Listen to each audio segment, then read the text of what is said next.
তো মগরা সরস্বতী পুজোর যে পরিক্রমা সেটা আধা আধুরা রেখেই আর কি ফিরে যেতে হচ্ছে। আগের ভিডিওতে তোমাদেরকে দেখিয়েছিলাম কালনাতে যেসব সরস্বতী পুজোগুলো হয় সেগুলো। যখন পূর্ব বর্ধমানে গেলাম তখন হুগলির লোকেরা বলবে যে আমাদের এখানে কেন এলে না, তো সেই জন্য চলে এলাম মগরাতে। এটা কিন্তু বর্ধমান লাইনে পড়ে, মানে ব্যান্ডেল থেকে আদিসপ্তগ্রাম, তারপরে কিন্তু মগরা। তো চলে এলাম কিন্তু এখন বিকেল 4টে বাজে। চলো দেখি কী পুজো হচ্ছে, দেখাবো তোমাদেরকে পরিক্রমা দিয়ে একটা। জুড়ে দেখো লাস্ট অব্দি। তো আমি আছি আপাতত মগরাতে, তোমরা আছো ব্যাকবেঞ্চার স্ট্রিটের ভাঙা রথে, কারণ গলা এখনও ভাঙা, জানি না কতদিন থাকবে। জুড়ে দেখো লাস্ট অব্দি। তো মগরা স্টেশনের 5 নম্বর যে প্ল্যাটফর্ম, ওটা দিয়ে এই ওভারব্রিজ দিয়ে বেরোলাম আর কি। বেরিয়ে এই যে স্টেশন রোড, এই স্টেশন রোড দিয়ে কিন্তু এগিয়ে যাব। চলো তাহলে জুড়ে দেখো লাস্ট অব্দি।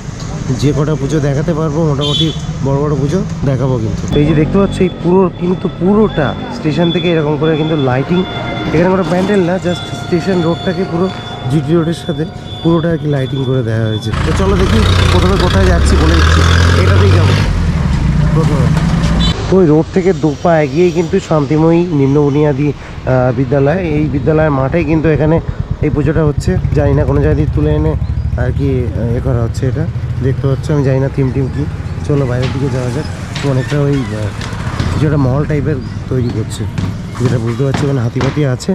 তো যেটা আমার নৈহাটিতে হয়েছিল কালী পুজোতে, তো সেইটা আর কি হচ্ছে রাজস্থানে কিছু একটা। তো এই স্টেশন রোড দিয়ে বেরিয়ে ঠিক এর অপোজিটে এইটা দিয়ে কিন্তু ঢুকেছিলাম। আর যদি স্টেশন থেকে বেরিয়ে এটা না ঢুকে বাঁদিকে যাও, তাহলে বাকি পুজোগুলো। চলো যাই। তো এই যে দেখতে পাচ্ছ এই লাইটিংয়ের প্যান্ডেলগুলো, এগুলোকে ধরে ধরে এগিয়ে যেতে হবে আমাদেরকে। তো ওই যে লাইটিংয়ের প্যান্ডেলগুলো ছিল, ওগুলো হচ্ছে আর্য সমিতির। এই যে আর্য সমিতির যে পুজো প্যান্ডেল, তো সামনে চলে এলাম।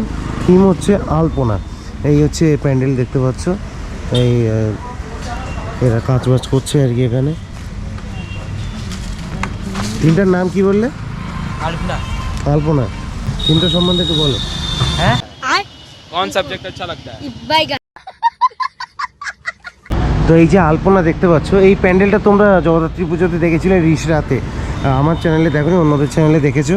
তো সেইটাই আর কি। এই সামনে দেখো একটা গণেশ ঠাকুরের মূর্তি, সেটাও কিন্তু রয়েছে, ঢেকে রাখা রয়েছে, যদিও এখনও পুরো কাজটা কমপ্লিট হয়নি। এই যে এইসব দিয়ে আর কি কাজবাজ হচ্ছে। লাইটিংয়ের প্যান্ডেল সোজা ভাষায় বলতে গেলে, এবং খুব সুন্দরভাবে আর কি এই প্যান্ডেলটা রাতের বেলা লাগবে। যারা জগদ্ধাত্রী পুজোয় দেখেনি তাদের জন্য খুবই ভালো লাগবে প্যান্ডেলটা। তো এই হচ্ছে আর্য সমিতির। এখনও এখানে কিন্তু ঠাকুর আসতে দেরি আছে। আজকে আমি যখন ভিডিও করতে এসেছি, আজকে কিন্তু 7 তারিখ, এখনও অনেক দিন রয়েছে পুজোর। পুজো হচ্ছে 14 তারিখ 13 তারিখ থেকে আর কি উদ্বোধন।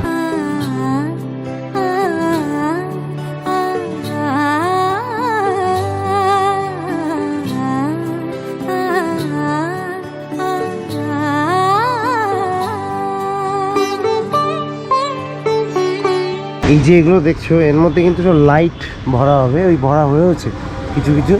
এই যে, তো এইগুলোকে কিন্তু আর কি ভরে এই ওপরে সব সেট করা হবে। এখনও কাজ অনেকগুলোই বাকি আর কি, এর ওপর দিয়েও আর কি ভরেছে সব।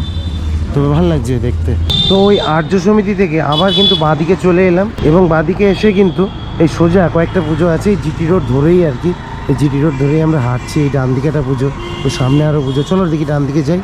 ক্লাবের নাম কী, থিম সব বলে দিচ্ছি। তো এই হচ্ছে মগরা যে পুলিশ স্টেশন সেটা, আর এর পাশেই হচ্ছে এইখানে এই পুজোটা হচ্ছে জয়পুর নেতাজি সংঘ। চলো ভেতরে যাব। এবছর এদের কিন্তু থিম হচ্ছে কেদারনাথ। তো এই যে নেতাজি সঙ্গে চলে এলাম।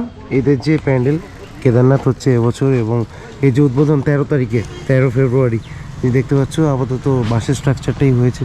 আর এখান দিয়ে বেরিয়ে, মানে এই যে পুজোর প্যান্ডেল থেকে বেরিয়ে কিন্তু সবুজ সংঘ, এইটা যে লাইটিংয়ের প্যান্ডেল, এটা দিয়ে ডান দিকে যেতে হবে। চলো এগিয়ে যাবো তাহলে এবার ডান দিকে সবুজ সঙ্গে। আমাকে একজন বললেন যে ভেতরে চলে যাও, সবুজ সঙ্গের পুজোটা অনেক ভালো হয়। এই যে আমার পেছনে পুজো প্যান্ডেল, তো পাড়ার পুজো প্যান্ডেলের মতোই আর কি। তো আমার সাথে এক ধোকা হুয়া হ্যায় আর ন্যায় হুয়া হ্যায়। আমার ভুল হয়েছে। আমি এখন আবার জিটি রোডে ফিরে যাব বড় বড় পুজো দেখানোর জন্য। সন্ধ্যা হতে গেল, শুধু শুধু সময় নষ্ট হলো। তো এই নেতাজি সংঘ থেকে এগিয়ে এই যে এই হচ্ছে মগরা ব্রিজের ওপর দিয়ে সোজা ওই বেরিয়ে যাবো। ওইদিকে একটা পুজো আছে, সন্ধ্যা হয়ে গেছে। আর বলে রাখি, যেসব লাইটিং সব কিন্তু চন্দননগরের লাইটিং এখানে মগরাতে, এবং লাইটিংয়ের অনুমতিও রয়েছে, যেটা আমি দেখতে পাচ্ছি চারিদিকে লাইটিং। কালনাতে কিন্তু ছিল না, কালনাতে অনুমতি নেই এবছর, যেহেতু মাধ্যমিক উচ্চ মাধ্যমিক এইসব চলছে, তার জন্য এই দেখো এইসব ঠিক করছে সব চন্দননগরের আর কি। চলো এগিয়ে যাবো। তো এই ব্রিজ থেকে নেমে এই যে বাঁদিকের রাস্তাটা মানে জিটি রোড থেকে বাঁদিকের রাস্তাটা ধরে ইউনাইটেড ক্লাবে যাব এইদিকে। চলো, তো এই ইউনাইটেড ক্লাবের মধ্যে ঢুকলাম, তো ঢুকে কি অন্ধকার হয়ে গেছে। তো বলে রাখি এদের যে থিম সেটা হচ্ছে বর্ণপরিচয়, যদিও কিছুই এখনও হয়নি, কাজ কারবার এখনও 4-5 দিন লাগবে আর কি। তো চলো দেখি বাইরের দিকে যাই, অন্ধকার কন্ডিশন, কিছুই দেখতে পাবে না তোমরা। তো মগরায় সরস্বতী পুজোর যে পরিক্রমা সেটা আধা আধুরা রেখেই আর কি ফিরে যেতে হচ্ছে, কারণ হচ্ছে এখন অন্ধকার হয়ে গেছে। তো ব্যাপারটা বলে রাখি, দুটো বড় বড় পুজো কিন্তু এই ভিডিওতে নেই, মানে কভার করতে পারিনি অন্ধকার হয়ে গেছে বলে। তো যাই হোক, আমি পরবর্তীতে আসার চেষ্টা করব পুজোর সময়, যাতে তোমাদেরকে দেখাতে পারি সেগুলো। আর এটা আধা আধুরা ভিডিওই থেকে গেল আর কি, মানে অর্ধ পরিক্রমা বলতে পারো। একদম প্রথম কথা বলে রাখি, কালনাতে গাইডলাইন দিয়েছিলাম, এখানে গাইডলাইন দিতে পারিনি, কারণ সময়ের অভাব একটা কথা, আর দ্বিতীয় কথা কমপ্লিট হয়নি, মানে আমি নিজেই কমপ্লিট করে উঠতে পারলাম না, সন্ধে হয়ে গেছে কী করব। যাই হোক, আমি পরবর্তীতে আসবো মগরাতে, তখন কিন্তু পুরোটা দেখাবো, সে রাত জেগে হোক আর যে করে হোক।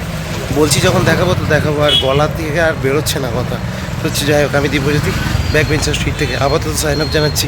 আর বলে কীভাবে আসবে, হাওড়া থেকে কিন্তু তোমরা বর্ধমান লোকাল মানে মেন লাইনের বর্ধমান লোকাল ধরবে, ব্যান্ডেল থেকে দ্বিতীয় স্টপেজ মানে ব্যান্ডেলের পরে আদি সপ্তগ্রাম, তারপরে কিন্তু মগরা।